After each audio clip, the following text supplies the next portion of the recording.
Hello, good morning to everyone.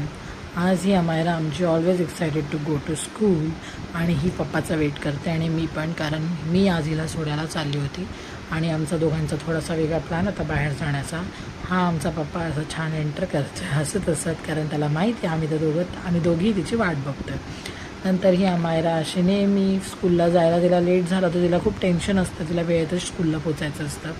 नंतर mummy धीरजला काहीतरी विचारत अशी गाडीवर बसती आहे आणि असे माझे केस चिपकू झालेत थोडे, आणि मी खूप घाईघाईत निघाले होते. त्याच्यामुळे आम्ही दोघांनी बाहेर नाश्ता केला अमायराला स्कूलला सोडून.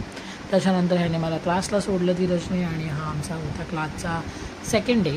तर हे असं आम्ही हातावरती कलर्स कसे ब्लेंड करायचं ते आम्हाला शिकवत होते आणि छान एक्सपिरियन्स आहे सध्या तरी मला क्लासचा, आणि छान मजा येते शिकताना आणि खूप डिटेलिंगमध्ये शिकवलं जातं. त्याच्यामुळे ज्या गोष्टी माहीत नव्हत्या त्या माहीत होत आहेत आणि मजा येते. आम्ही सगळे मिळून छान असं मजा करत करत असा क्लास एन्जॉय करत असतो.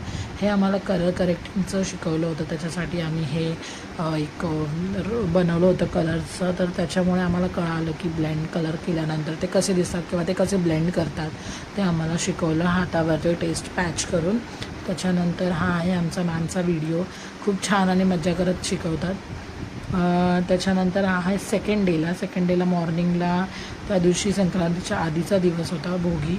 तर त्याच्यासाठी मला ती भाजी बनवायची होती, मिक्सवाली धीरजने ती आणून ठेवली होती आणि मला ती बनवायची होती. असं वेगळं काही खास नाही बनवलं, नेहमीसारखंच आपलं कांदा टोमॅटो चिरून मी त्याची फोडणी दिली आणि सगळं मसाले वगैरे टाकून ती भाजी बनवली. मस्त झाली होती तशी. तर नंतर मी हा क्लिप घेताना आदू आणि अमायरा शांतपणे बाहेर खेळत होते, त्याच्यामुळे मी आरामात जेवण बनवू शकले. नंतर मी हे मस्त जेवण बनवलं, भाजी बनवली आयदर, आणि छान झाली होती. म्हणजे एक्सपेक्ट नव्हतं केलं की एवढी छान होईल. तर याच्यामध्ये फक्त वांगं नाही टाकलं बिकॉज ते मला नाही आवडत. तर ही अशी सुकी भाजी बनवली. त्याच्यानंतर आज क्लासमध्ये आम्ही हे असे आय शेप्सला आयलायनर कसं लावायचं ते आम्ही ब्रशने ट्राय केलं, म्हणजे ते शेप्स बनवले. तर हे तर मी छान केलं होतं तसं बऱ्यापैकी फर्स्ट अटेम्प्ट. हे आहेत आमचे आय शेप चार्ट, हे आज आम्ही शिकलो, आम्हाला आमचे बुक्स मिळाले. तर मग छान एक्सायटेड होऊन आम्ही करत होतो, सगळेजण आपापली प्रॅक्टिस करत होते इकडे. आणि हे मॅमने शिकवतानाचा मी क्लिप घेतला आणि म्हणजे